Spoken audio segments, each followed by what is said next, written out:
Hey guys, Ryan here, and guys, I just got home from work, but we're just gonna talk. So Noah Gragson has been indefinitely suspended by Legacy Motor Club and backed up by the NASCAR Cup by NASCAR and the Cup Series.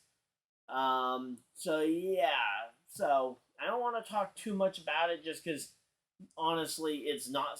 This is not the kind of thing I like talking about. I love talking about the on track stuff. I hate it when off the track incidents get in the way of the on track racing. But NASCAR drivers and especially NASCAR Cup Series drivers have to realize, and again, it's kind of the whole self awareness thing that I think we've lightly talked about over the last several years, that you have to be able to have self awareness that as a driver, you are wearing the logo of top companies that are paying you lots of money. That if you do something that makes you look bad, it looks bad on them as a company as well. And there have been a lot of drivers I felt like over the last few years, and certainly Noah Gragson's is not the worst. And I think a one race suspension and required sensitivity training, since there isn't time for sensitivity training between right now and the race, because the race is tomorrow. I think that the one race suspension and sensitivity training, I think it's fair, especially kind of looking back to other instances of similar things. Obviously, you've got the most high profile example of obviously what Kyle Larson said back in April on Easter Sunday night of 2020, where he was suspended the entire Cup Series season. But that was him directly saying something. All Noah did was like a social media post that included a pretty, my own personal take. I think it's a joke that, or someone was trying to make a joke. I don't find it funny at all, and again, just kind of not my sense of humor to go ahead and make fun of it, and certainly not something people should be joking about. But you got internet trolls and stuff that will go and make the posts, and you just got to know to either have a second social media account that's under an alternate name, or just don't hit the like button. But yeah, ultimately though, let's talk about how this relates to the on-track product, because that's what I ultimately really care about. So, Noah Gragson will be missing this weekend's race, tomorrow's race at the Michigan International Speedway. Josh Berry to fill in and continue his role of super sub.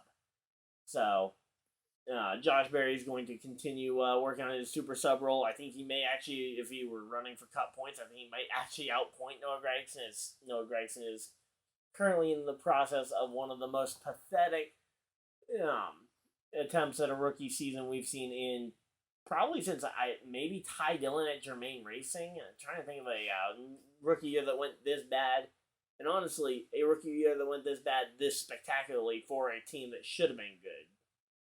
I mean, Eric Jones and Suarez were at least halfway decent in their rookie years.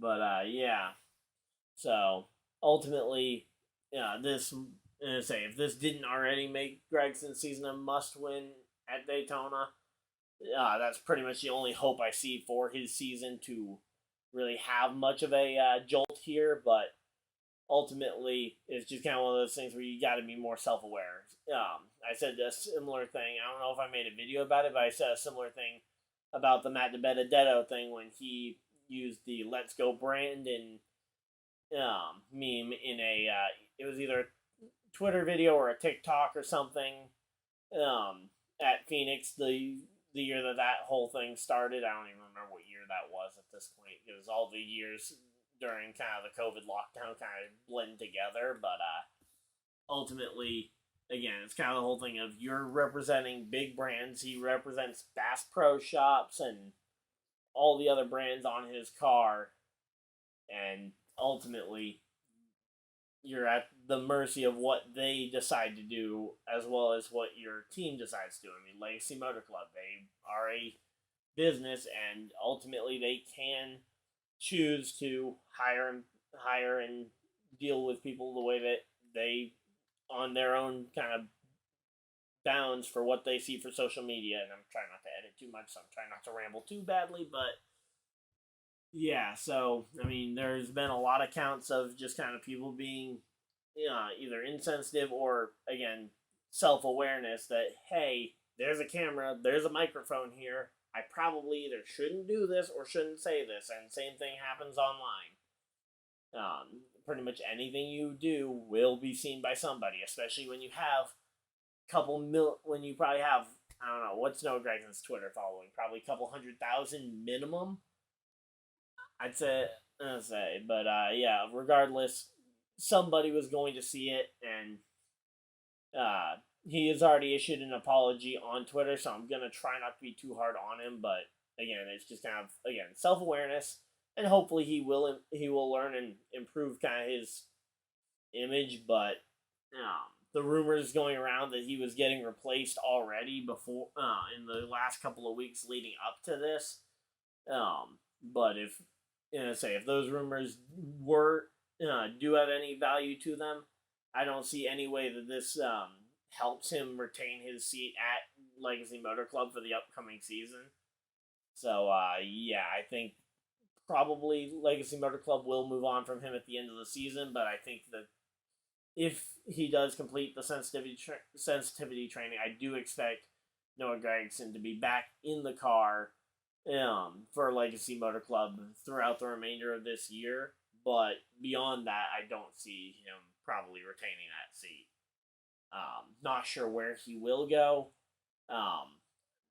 There's obviously some obvious possible landing spots. Maybe he could go back to Junior Motorsports, try and take back his number, or not necessarily take back his number 9, because the number 9's got Brandon Jones, but go back down there and try and take a seat to try and rebuild himself back up for another Cup run.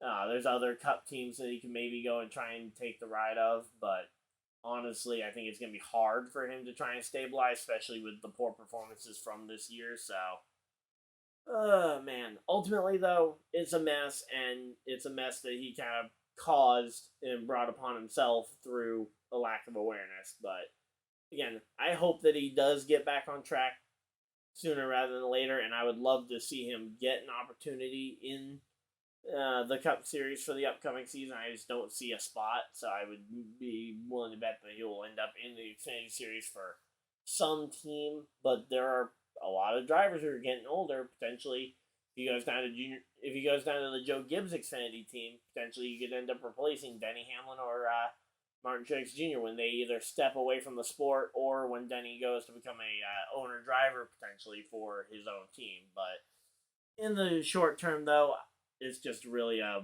messy situation, and yeah, just wanted to give you guys a quick update video about it. Hopefully you guys enjoyed. If you guys did, leave a like on the video, subscribe if you guys are new, and I should be live here momentarily for the NASCAR Xfinity Series race at Michigan starting at 3:30. So I'm gonna go get ready for that. But I literally just got home when the news and the news broke earlier today, so I want to get a video out here talking to you guys about it so that you guys know. But until next time, hopefully you guys enjoyed. I will see you guys next video. Bye, script. Whatever you guys had to do with the rest of your day. Have a great day, everybody, and goodbye.